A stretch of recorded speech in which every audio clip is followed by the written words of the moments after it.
Salve, muito boa noite.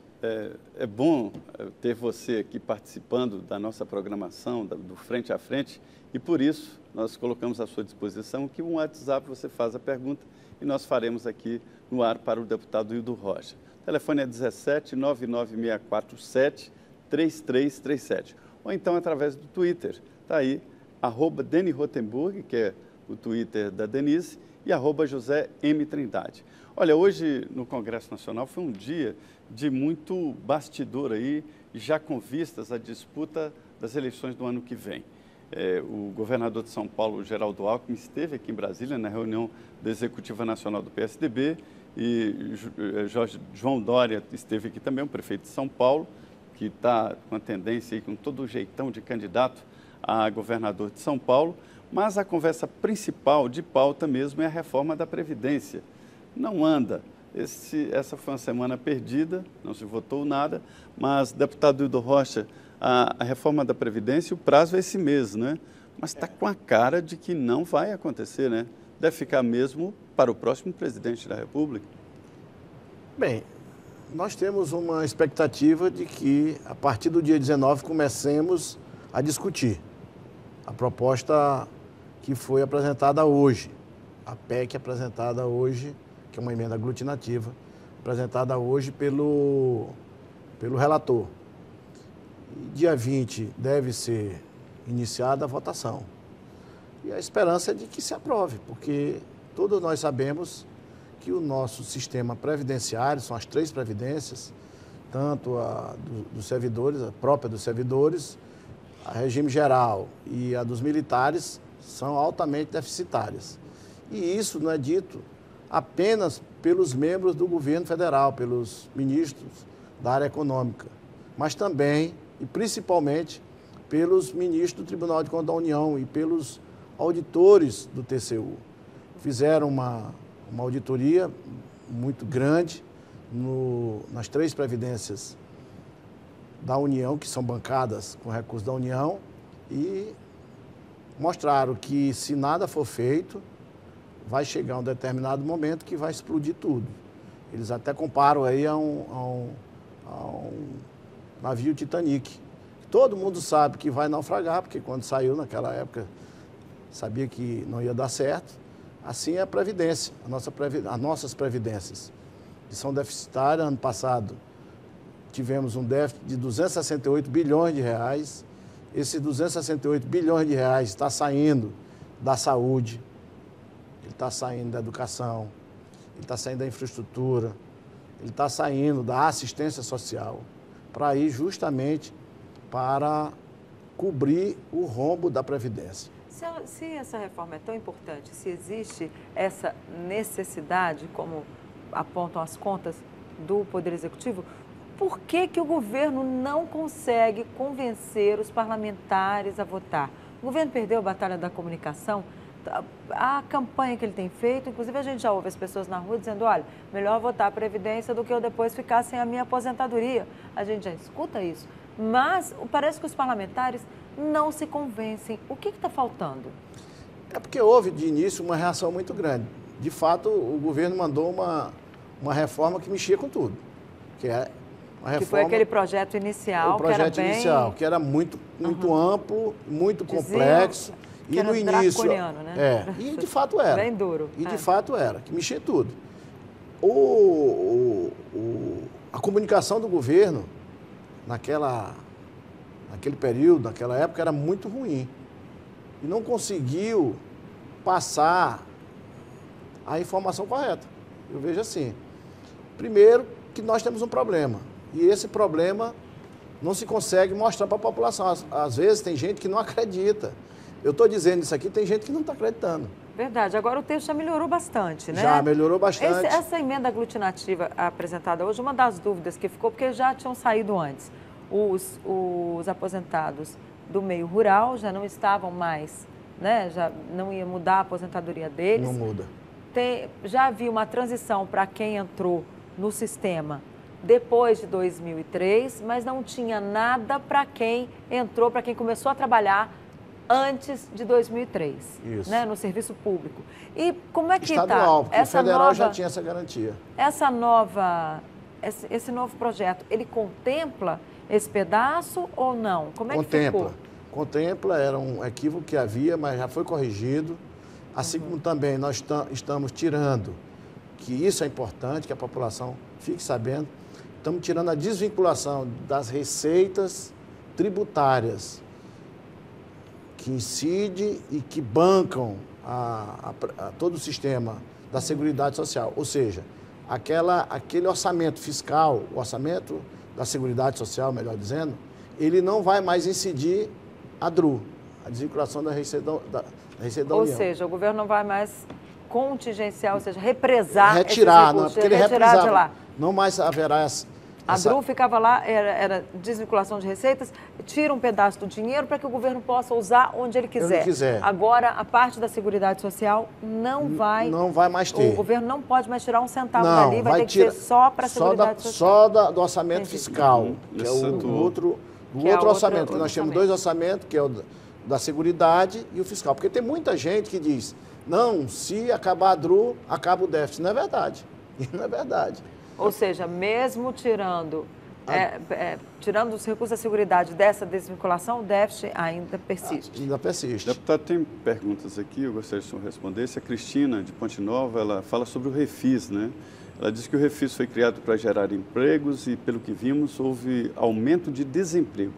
Ela pergunta, para onde foi o benefício, né, que as empresas receberam? Quem pagou? O setor privado, público, parlamentar e dívida também por devedor. Ela quer saber o seguinte, os gastos da Previdência serão detalhados? Aqui são duas perguntas, sobre o Refis e sobre os gastos da Previdência, sobre esse déficit que todo mundo fala que existe. Sobre o Refis, primeiro. O Refis foi concedido refinanciamento para prefeituras, para o Estado, para os grandes empresários do nosso país, para... Os pequenos também, né? Os pequenos também, mas houve alguns vetos que nós vamos trabalhar essa questão do veto, do Super Simples, né, que foi feito em cima do Super Simples. Mas o Refis, ele contribuiu já, embora tenha sido há pouco tempo, mas já contribuiu para a geração de emprego. Não o emprego apenas com carteira de trabalho. É essa que vinha numa crescente muito grande de desemprego, agora já diminuiu no ano de 2017. Ou seja, teve menos desemprego do que 2016 e 2015. O senhor está se referindo à transferência do emprego para o emprego autônomo. Autônomo aumentou em mais de 1 milhão de pessoas estão... É a mudança do perfil, né? Exatamente. Então, hoje, nós temos 1 milhão a mais de brasileiros que são empreendedores, isso é muito bom, certo, que estão trabalhando por conta própria. É a manicure, é o vendedor de cachorro-quente, enfim, são várias pessoas que saíram da condição de empregado para autônomo. Mas o governo também, ele acabou que vetou, né, a questão do Refis para a pequena e microempresa. E há um movimento, inclusive, capitaneado pelo SEBRAE, para derrubar esse veto. E está forte. Vai ser possível? Vai. Eu acredito. Está forte o movimento. Quando é que vai a votação? O próprio presidente Michel Temer vetou porque ele tem obrigações constitucionais. Que ele não nós tinha sabemos dinheiro, né? Nós sabemos ia estar descumprindo. Porque é uma mudança que fere a própria... estar pedalando ali, né? Que fere as próprias mudanças que nós fizemos na Constituição. Porque para você diminuir uma receita, você tem que compensar com a criação de nova receita e aumentar. Então, isso não houve com esse Refis. Então, o presidente Michel Temer vetou pela responsabilidade que ele tem enquanto presidente da República, mas eu tenho certeza que ele não vai, de forma nenhuma, trabalhar para que o veto venha a permanecer. Então, eu acho que o veto será derrubado. A pergunta é do Gleison, que é advogado lá em Nova Lima, que fica ao lado ali de Belo Horizonte. José Maria Denise, boa noite. Gostaria de saber do senhor procurador da Câmara dos Deputados, o deputado Hildo, se na sua opinião pessoal, a convocação de uma Assembleia Constituinte seria de fato uma viável alternativa jurídica, constitucional, para chamar o Brasil à ordem, colocando expressamente na Carta Magna os limites e atribuições de cada um dos poderes, sobretudo delimitando, se for o caso, a atuação do Ministério Público. Olha, Gleison, a gente falava exatamente sobre isso, né? Sobre essa possibilidade. E o que o senhor acha? É possível fazer a convocação dessa Constituinte? Eu acho que é possível. O Brasil viveu um momento aí que foi um verdadeiro terremoto. Nós tivemos uma crise política muito grande, seguida de junto com uma crise econômica enorme, e ainda nós temos um conflito muito grande entre os poderes. Então, isso pressupõe-se com isso que seja necessário uma nova Constituinte realmente, para que a gente estabeleça quais são os poderes, quais são as atribuições dos poderes, até onde eles podem chegar, mas isso dito pela população. Pois é, mas não já está estabelecido, a Constituição não já define, e o que está acontecendo hoje, essas cotoveladas, isso não é bom? Não dá uma sentada ali entre os poderes? Veja bem, você acha que, jogar aqui uma hipótese, se Lula se eleger presidente da República, você acha que com essa Constituição que nós estamos vivendo hoje, com essa Constituição, com os poderes que nós temos funcionando hoje, você acha que o Brasil vai entrar num clima de harmonia durante 4 anos? Não, mas ele não será eleito, ele não será nem candidato, né, deputado? Mas quem sabe? Agora, deputado, a gente percebe que o judiciário, ele não age por livre e espontânea vontade, ele é provocado por pessoas que se sentem agredidas no seu direito. As pessoas vão ao STF pedir a respeito de uma ministra, entendeu? A pessoa foi à justiça lá pedir para a primeira instância para a ministra não tomar posse. A primeira instância concede, aí isso vem parar no Supremo, quer dizer, e vem em recursos. Né? A mesma coisa em relação ao presidente Lula, ele levou um habeas corpus para o Supremo porque ele perdeu lá na primeira e na segunda instância, foi condenado. Ou seja, as coisas elas acabam desaguando porque as pessoas vão atrás dos seus direitos e geralmente, no caso, quando é ali em relação à Constituição, entra às vezes direto no Supremo Tribunal Federal. E uma Constituição aprovada pelo Congresso. Como é que faz isso? As pessoas vão ficar proibidas de entrar no Supremo? Não, de forma nenhuma. De recorrer à Justiça para garantir seus direitos? O que nós temos percebido é um total desrespeito à Constituição. A competência privativa para nomear ministro é do Presidente da República, está na Constituição Federal. Um juiz de primeira instância não tem poder de impedir a nomeação de um ministro.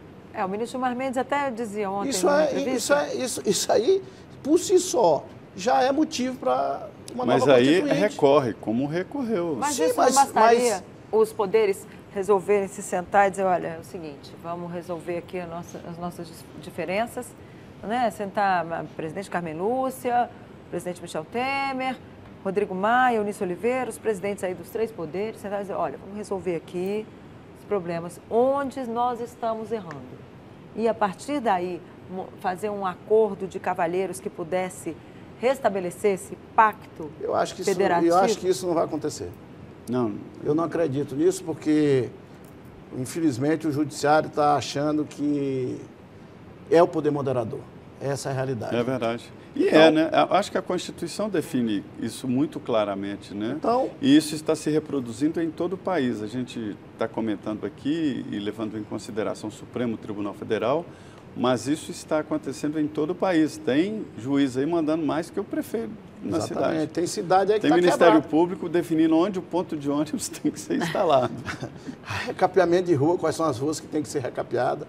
Então, por isso que eu acho que está na hora de a gente mudar a nossa Constituição. Porque se a Constituição não está sendo obedecida por quem primeiro deve obedecer, que é o próprio Judiciário, se ele não está respeitando... Por falar em Judiciário, nós tivemos uma polêmica essa semana com o auxílio moradia de juízes, desembargadores, que recebem até mesmo auxílio educação, né? Tem lá auxílio material escolar.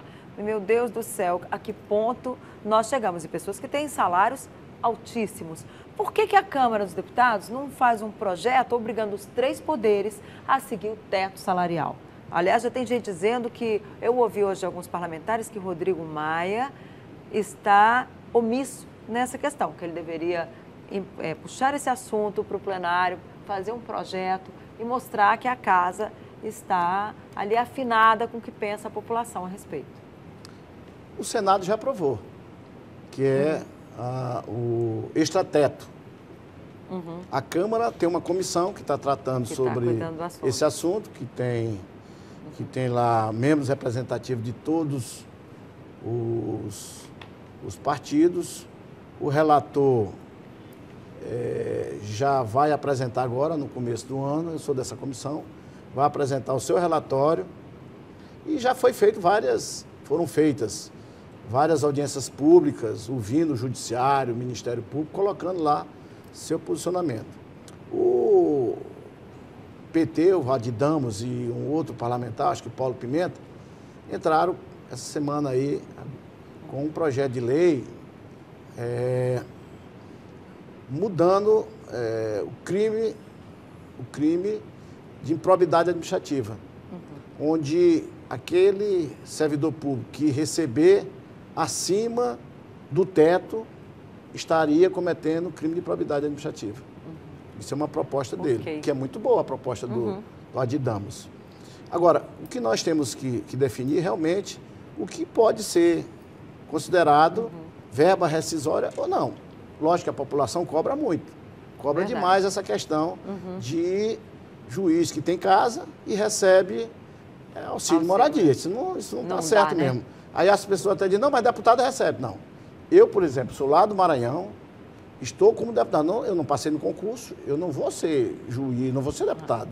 Eu estou aqui pelo mandato da população, que me elegeu ali deputado. Vai ser a vida inteira. Não é a vida inteira. Então, eu estou aqui em Brasília, estou no apartamento funcional, porque eu não tenho imóvel, eu não tenho casa aqui. E eu não iria adquirir uma casa, primeiro, porque seria desnecessário, porque o mandato é de 4 anos. Né? Então, não se pode comparar o auxílio moradia destinado aos parlamentares federais igual ao que o Ministério Público e o juiz quer. Não pode. Então, pode até dar um outro benefício para eles, no caso, que seja outro nome. Pode dar. Agora, tem que ter um imposto de renda. Mas ele já tem um salário alto, tem que ter, não. Se for o caso, não pode continuar com esse, o que a população considera, que a população considera imoralidade, né?